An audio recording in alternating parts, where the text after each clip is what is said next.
Hi,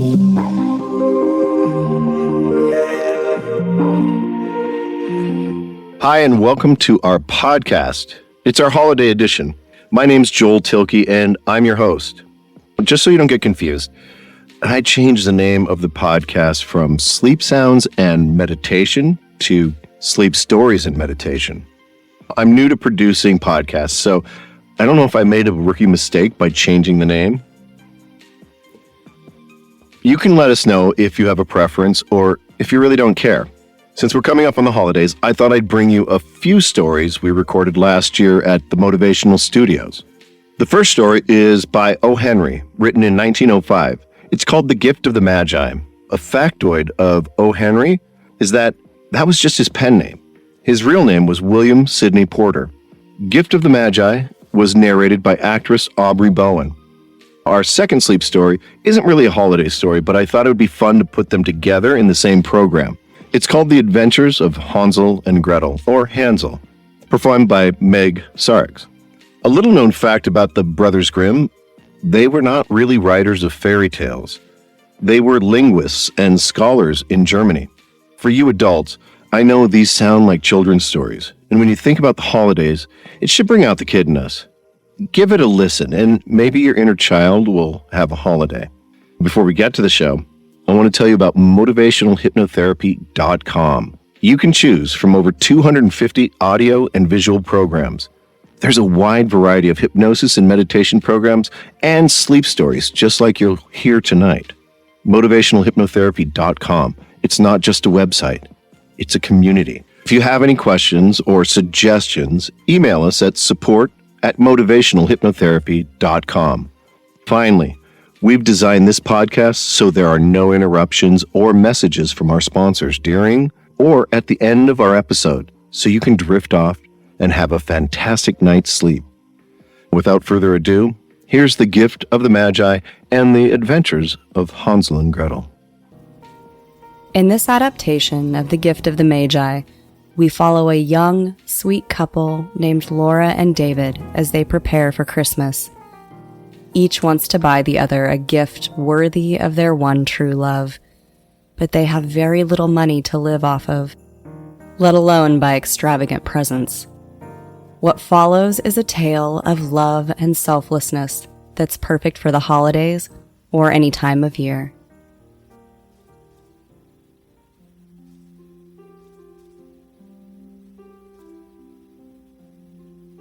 Now just listen to the sound of my voice as we get relaxed and settled in for the night. Let's go ahead and get comfortable and cozy and get ourselves ready for a great night's sleep.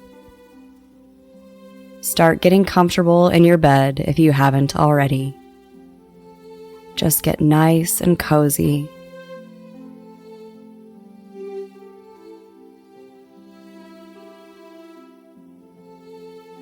Good. And while you are doing that, just take a deep breath in, let it out, and relax. Stretching all the way out, feeling how good that feels just to stretch. Feeling that tension leave your body. Good. And I want you to feel where your body meets your comfortable bed. Take some deep, steady breaths.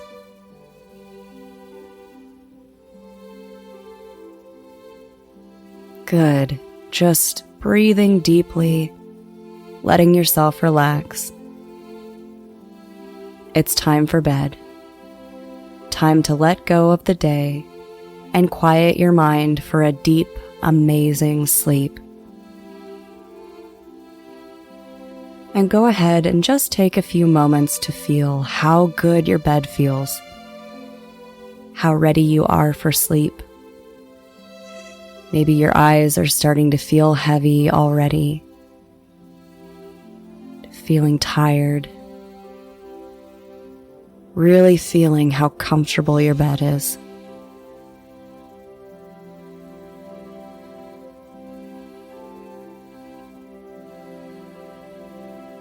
Good.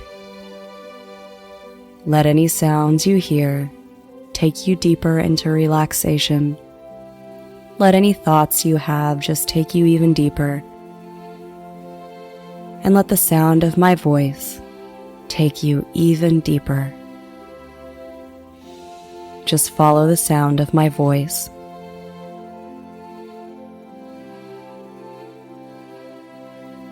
The gift of the Magi.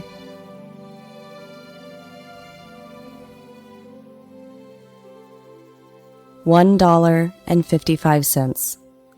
That was all. And 30 cents of it was in pennies. Pennies saved 1 and 2 at a time. 3 times Laura counted it. $1.55. And the next day would be Christmas. There was clearly nothing to do but flop down on the shabby little couch and howl.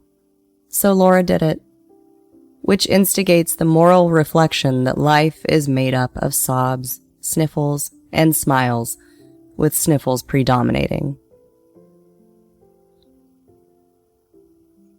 While the mistress of the home is gradually subsiding from the first stage to the second, take a look at the home. A furnished flat at $8 per week. It did not exactly fit a beggar description, but it certainly was no mansion. In the hallway below was a mailbox into which no letter would go, and an electric button from which no mortal finger could coax a ring. Also appearing thereunto was a card bearing the name Mr. David Dillingham Young.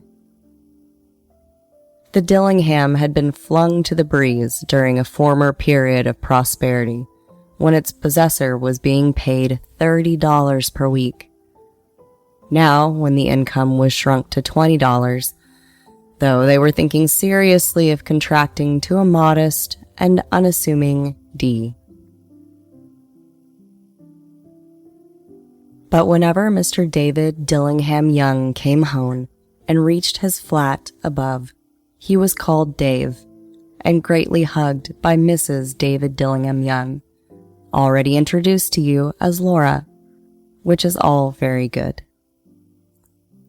Laura finished her cry and attended to her cheeks with the powder rag. She stood by the window and looked out dully at a gray cat walking a gray fence in a gray backyard. Tomorrow would be Christmas Day, and she only had $1.55 with which to buy Dave a present. She had been saving every penny she could for months with this result. $20 a week doesn't go far. Expenses had been greater than she had calculated. They always are. Only $1.55 to buy a present for Dave. Her Dave. Many a happy hour she had spent planning for something nice for him. Something fine and rare and sterling. Something just a little bit near to being worthy of the honor of being owned by the love of her life. There was a pier glass between the windows of the room. Perhaps you have seen a pier glass in an $8 flat. A very thin and very agile person may, by observing his reflection in a rapid sequence of strips, obtain a fairly accurate conception of his looks. Laura, being slender, had mastered the art. Suddenly, she whirled from the window and stood before the glass. Her eyes were shining brilliantly, but her face had lost its color within 20 seconds.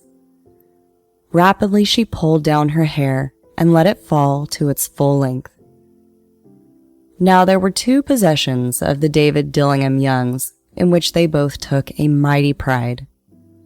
One was Dave's gold watch that had been his father's and his grandfather's. The other was Laura's hair. Had the Queen of Sheba lived in the flat across the air shaft, Laura would have let her hair hang out the window some day to dry. just to depreciate Her Majesty's jewels and gifts.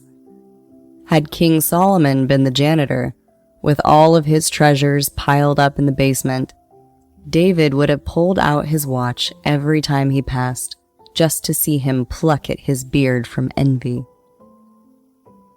So now Laura's beautiful hair fell about her, rippling and shining like a cascade of brown waters. It reached below her knee and made itself almost a garment for her. And then she did it up again, nervously and quickly. Once she faltered for a minute and stood still, while a tear or two splashed on the worn red carpet. On went her brown jacket, on went her old brown hat, with a whirl of skirts and with a brilliant sparkle still in her eyes, she fluttered out the door and down the stairs to the street. There she stopped at a sign that said, Madame Sophronie, hair goods of all kinds. One flight up, Laura ran and collected herself, panting. Madame, large, too white, chilly, hardly looked the Sophronie. Will you buy my hair? Asked Laura. I buy hair, said Madame. Take your hat off and let's have a look at it. Down rippled the brown cascade. $20, said Madame, lifting the mass with a practiced hand. Give it to me quick, said Laura.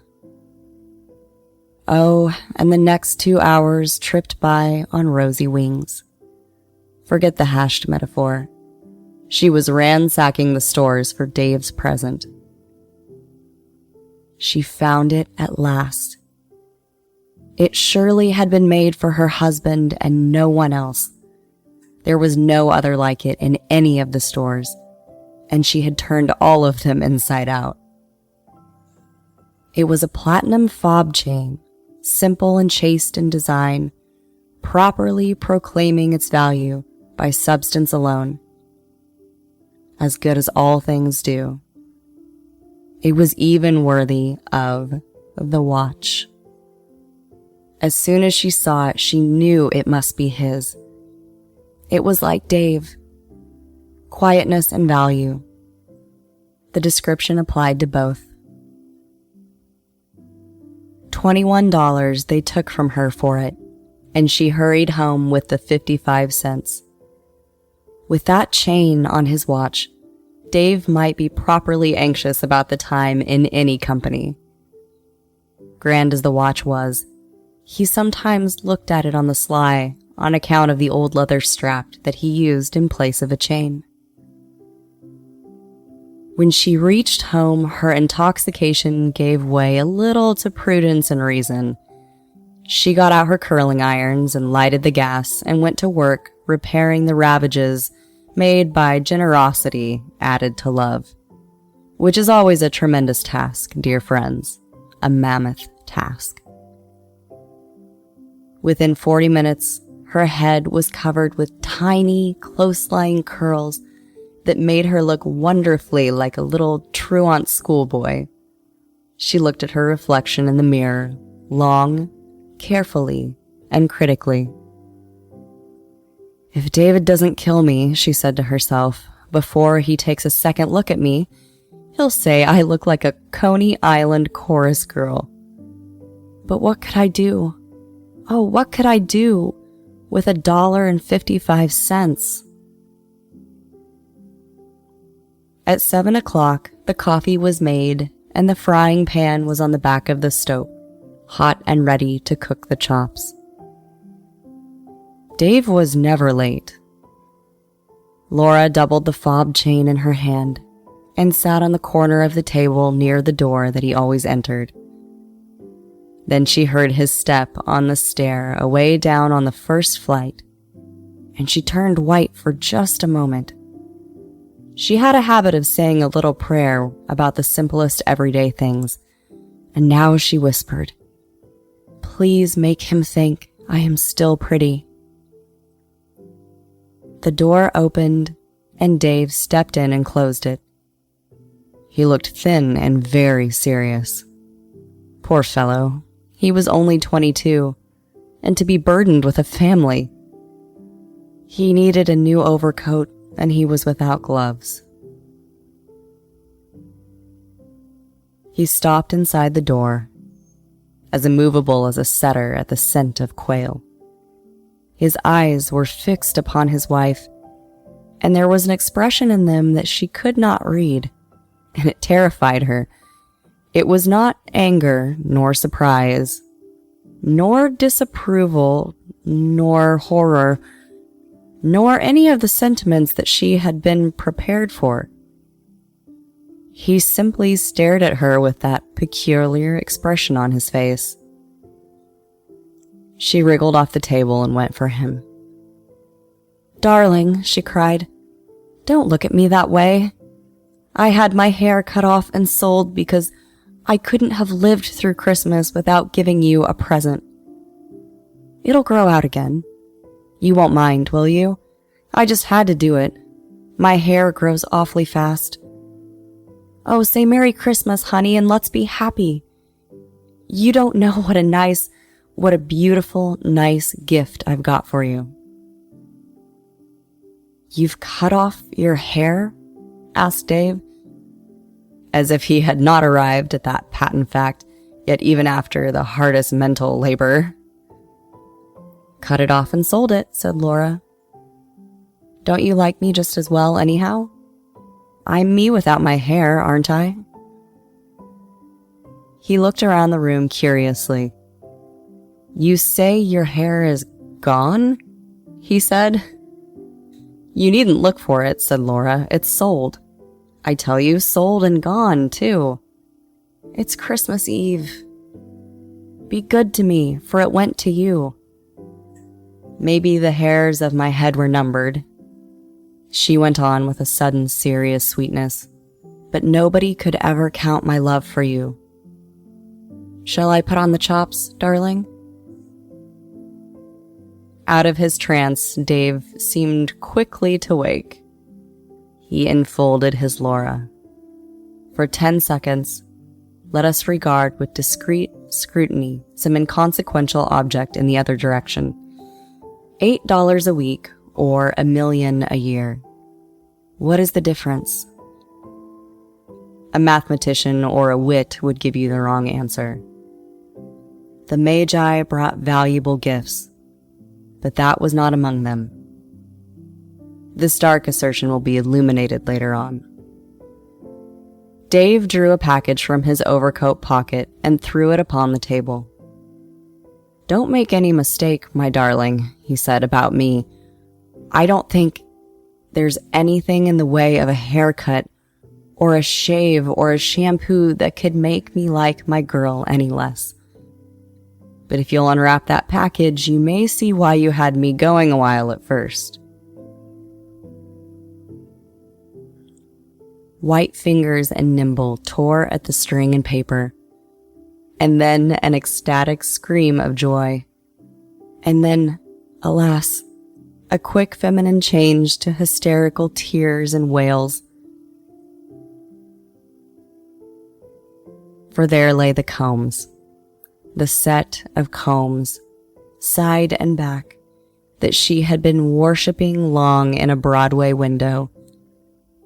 Beautiful combs, pure tortoiseshell with jeweled rims, just the shade to wear in the beautiful, vanished hair. They were expensive combs, she knew, and her heart had simply craved and yearned over them without the least hope of possession. And now they were hers, but the tresses that they should have adorned were gone. But she hugged them to her chest, and at length she was able to look up with dim eyes and a smile and say, "My hair grows so fast, darling." And then she leaped up like a little singed cat and cried, "Oh, oh!" David had not seen his beautiful present yet. She held it out to him eagerly upon her open palm. The dull, precious metal seemed to flash with a reflection of her bright and ardent spirit. Isn't it great? I hunted all over town to find it. You'll have to look at the time 100 times a day now. Give me your watch. I want to see how it looks on it. Instead of obeying, her dear husband tumbled down on the couch and put his hands under the back of his head and smiled. Honey, he said, let's put our Christmas presents away and keep them a while. They're too nice to just use at present. I sold the watch to get the money to buy your combs. And now suppose you put the chops on. The Magi, as you know, were wise men, wonderfully wise men, who brought gifts to the babe in the manger. They invented the art of giving Christmas presents. Being wise, their gifts were no doubt wise ones, possibly bearing the privilege of exchange in case of duplication. And here I have lamely related to you the uneventful chronicle of two foolish children in a flat, who most unwisely sacrificed for each other the greatest treasures of their house. But in a last word to the wise of these days, let it be said that of all who give gifts, these two were the wisest. Of all who give and receive gifts, such as they are the wisest. Everywhere they are the wisest. They are the Magi.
Welcome to Sleep Stories.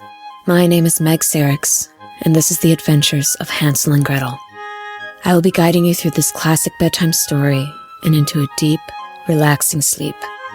And when you wake up in the morning, you're going to feel rested and ready for your day.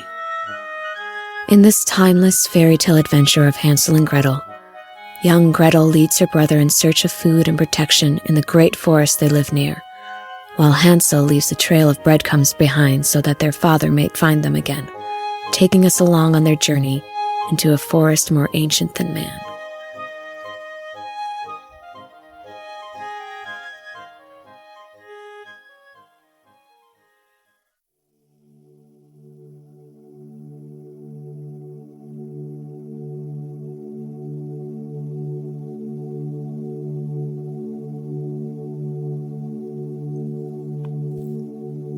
Let's go ahead and get comfortable and cozy and get ourselves ready for a great night's sleep. Start getting comfortable in your bed if you haven't already. Get nice and cozy.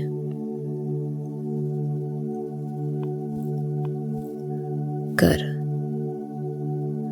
And while you are doing that, just take a deep breath in, let it out, and relax.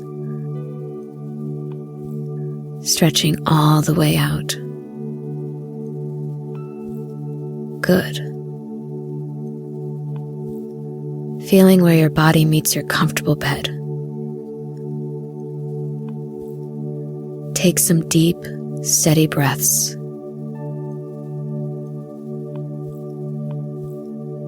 Good.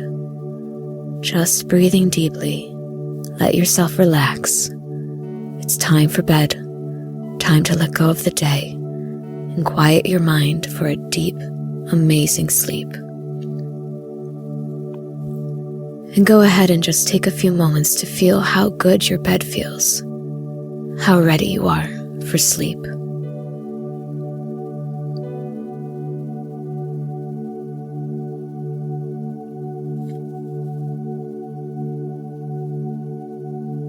Good.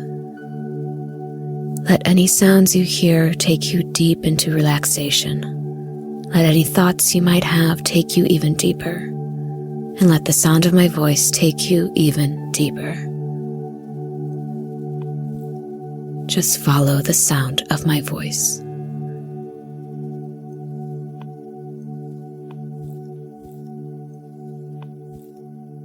The Adventures of Hansel and Gretel, based on the original story by the Brothers Grimm.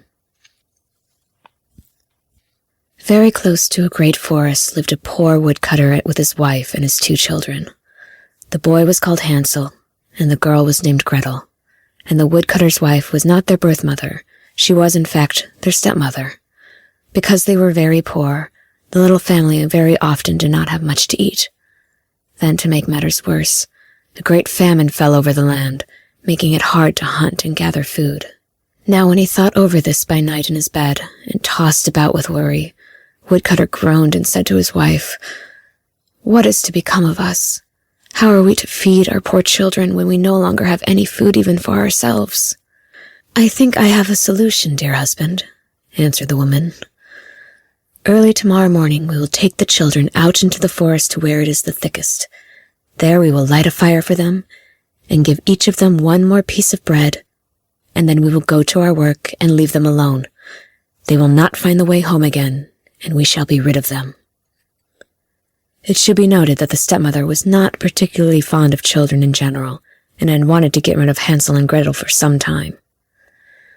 "No, my dear," said the man, "I will not do that. How can I bear to leave my children alone in the forest? There are wild animals and all kinds of danger out there." "But you must," said she. "There isn't enough food for all of us, and you and I need to survive. They can fend for themselves." And she bothered him and left him no peace until he consented. "But I feel very sorry for the poor children all the same," said the man. The 2 children had also not been able to sleep for hunger, and had heard what their stepmother had said to their father. Gretel wept bitter tears and said to Hansel, "Now all is over with us." "Be quiet, Gretel," said Hansel. "Do not worry. I will soon find a way to help us." And when the old folks had fallen asleep, he got up, put on his little coat, opened the door below, and crept outside. The moon was shining brightly, and the white pebbles which lay in front of the house glittered like little diamonds. Hansel stuffed the little pocket of his coat with as many pebbles as he could get in. Then he went back and said to Gretel, "Be comforted, dear little sister, and sleep peacefully. Everything will be okay." And he lay down again in his bed. When day dawned, before the sun had risen, the woman came and awoke the 2 children, saying, "Get up, we are going into the forest to fetch wood."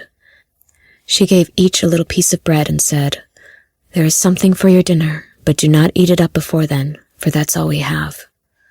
Gretel put the bread in her apron, as Hansel had the pebbles in his pocket. Then they all set out together on the way to the forest. When they walked a short time, Hansel stood still and peeped back at the house, and did so again and again. His father said, "Hansel, what are you looking at there and staying behind for? Pay attention and let's keep moving." "Ah, father," said Hansel, "I am looking at my little white cat which is sitting up on the roof and wants to say goodbye to me." The wife said, "You little fool, that is not your little cat. That is the morning sun which is shining on the chimneys." Hansel, however, had not been looking back at the cat, but had been constantly throwing one of the white pebble stones out of his pocket onto the road. When they reached the middle of the forest, the father said, "Now, children, pile up some wood, and I will light a fire that you may not be cold." Hansel and Gretel gathered brushwood together, as high as a little hill. The brushwood was lit, and when the flames were burning very high, the woman said, "Now, children, lay yourselves down by the fire and rest. We will go into the forest and cut some wood. When we have done, we will come back and we'll go back home. Hansel and Gretel sat by the fire, and when noon came, each ate a little piece of bread. And as they heard the strokes of the wood axe, they believed that their father was near. It was not the axe, however, but a branch which he had fastened to a withered tree which the wind was blowing backwards and forwards. And as they had been sitting with such a long time, their eyes closed with fatigue, and they fell fast asleep. When at last they awoke, it was already night-time. Gretel began to cry and said, "How are we to get out of the forest now?" But Hansel comforted her and said, "Just wait a little until the moon has risen and is shining brightly, and then we will soon find the way." And when the full moon had risen, Hansel took his little sister by the hand and followed the pebbles, which shone like newly coined silver pieces, and showed them the way. They walked the whole night long, and by break of day came once more to their father's house. They knocked at the door, and when the woman opened it and saw that it was Hansel and Gretel, she said, "You naughty children, why have you slept so long in the forest? We thought you were never coming back at all." The father, however, rejoiced, for it had cut him to the heart to leave them behind alone. Not long afterwards there was once more a famine throughout the land, and the children heard their mother saying at night to their father, "Everything is eaten again. We have one half loaf left, and that is the end. The children must go.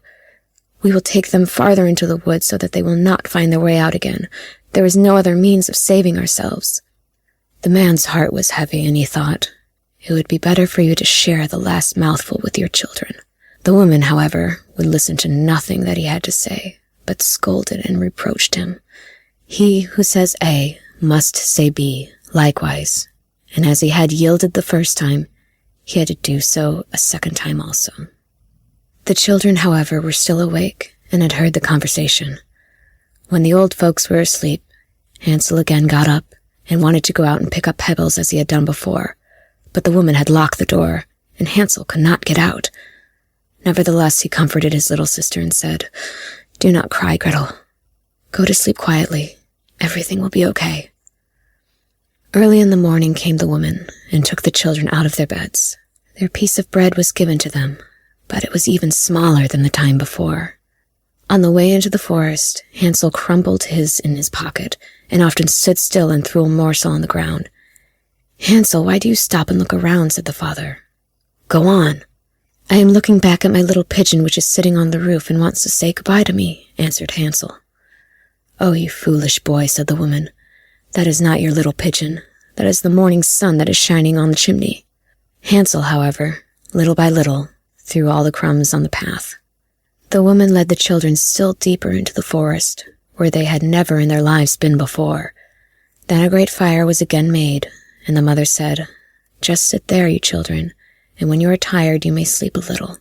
We are going into the forest to cut wood, and in the evening when we are done, we will come and fetch you away." When it was noon, Gretel shared her piece of bread with Hansel, who had scattered his by the way. Then they fell asleep, and evening passed, but no one came to the poor children. They did not awake until it was dark night, and Hansel comforted his little sister and said, "Just wait, Gretel, until the moon rises, and then we shall see the crumbs of bread which I have strewn about. They will show us our way home again."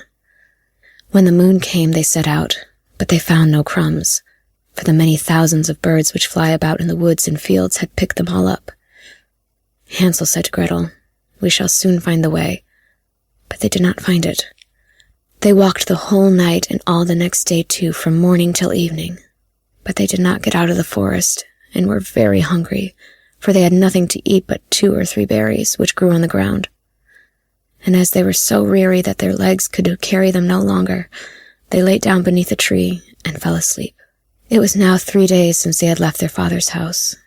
They began to walk again, but they always came deeper into the forest, and if help did not come soon, the outlook would not be very good. When it was midday, they saw a beautiful snow-white bird sitting on a bough, which sang so delightfully that they stood still and listened to it. And when its song was over, it spread its wings and flew away before them, and they followed it until they reached a little house, on the roof of which it landed, and when they approached the little house, they saw that it was built of bread and covered with cakes, but that the windows were of clear sugar. "Oh, look how good that looks. Let's start in on it right away," said Hansel, "and have a good meal. I will eat a bit of the roof, and you, Gretel, can eat some of the window. It will taste sweet." Hansel reached up above and broke off a little of the roof to try how it tasted, and Gretel leant against the window and nibbled at the panes. Then a soft voice cried from the parlor, "Nibble, nibble, gnaw. Who is nibbling at my little house?" The children answered, the wind, nothing but the wind," and went on eating without disturbing themselves. Hansel, who liked the taste of the roof, tore down a great piece of it, and Gretel pushed out the whole of one round window pane, sat down, and enjoyed herself with it. Suddenly the door opened, and a woman as old as the hills, who supported herself on crutches, came creeping out. Hansel and Gretel were so terribly frightened that they let fall what they had in their hands. The old woman, however, nodded her head and said, "Oh, you dear children, who has brought you here? Do come in and stay with me. No harm shall happen to you." She took them both by the hand and led them into her little house. Then good food was set before them, milk and pancakes with sugar, apples, and nuts. Afterwards, 2 pretty little beds were covered with clean white linen, and Hansel and Gretel lay down in them, and they thought they were in heaven. But the old woman had only pretended to be so kind. She was in reality a wicked witch who lay in wait for children and had only built the little house of bread in order to entice them there. When a child fell into her power, she would invite it in and eat it for dinner. Witches cannot see far, but they have a keen sense of smell, so she could smell when people were near. But Hansel and Gretel did not know this yet. Early in the morning, before the children were awake, she was already up, and when she saw both of them sleeping and looking so pretty with their plump and rosy cheeks, she smiled to herself with joy. Then she seized Hansel with her shriveled hand, carried him into a little stable, and locked him in behind a grated door. Then she went to Gretel, shook her till she awoke, and cried, "Get up, lazy thing. Fetch some water and cook something good for your brother. He is in the stable outside and is to be made fat. When he is fat, I will gobble him up." Gretel began to weep bitterly, but it was all in vain, for she was forced to do what the wicked witch commanded.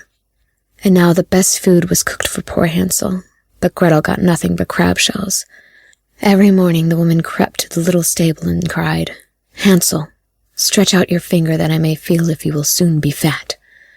Hansel, however, stretched out a little bone to her, and the old woman, who had dim eyes, could not see it, and thought it was Hansel's finger, and was astonished that there was no way of fattening him.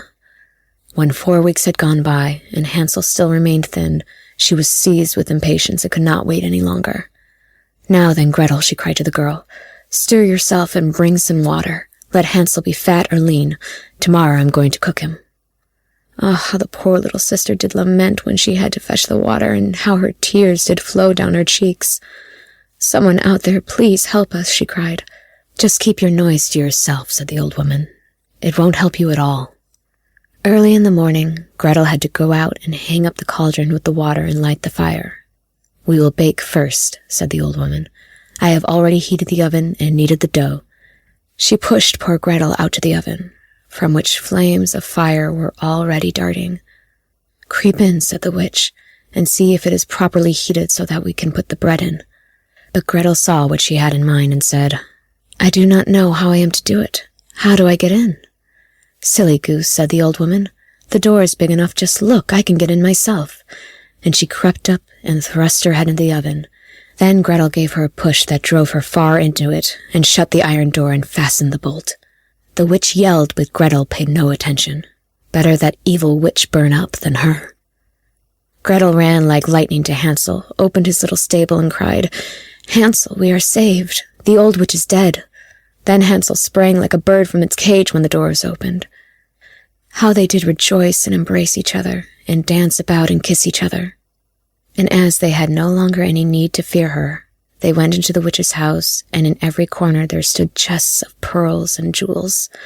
"These are far better than pebbles," said Hansel, and thrust into his pockets whatever he could get in.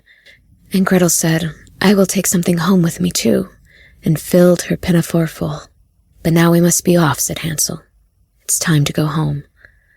When they had walked for 2 hours, they came to a stretch of water. "We cannot cross," said Hansel. "I see no bridge." "And there is also no ferry," answered Gretel. "But a white duck is swimming there. If I ask her, she will help us over." The duck came to them, and Hansel seated himself on its back and told his sister to sit by him. "No," replied Gretel, "that will be too heavy for the little duck.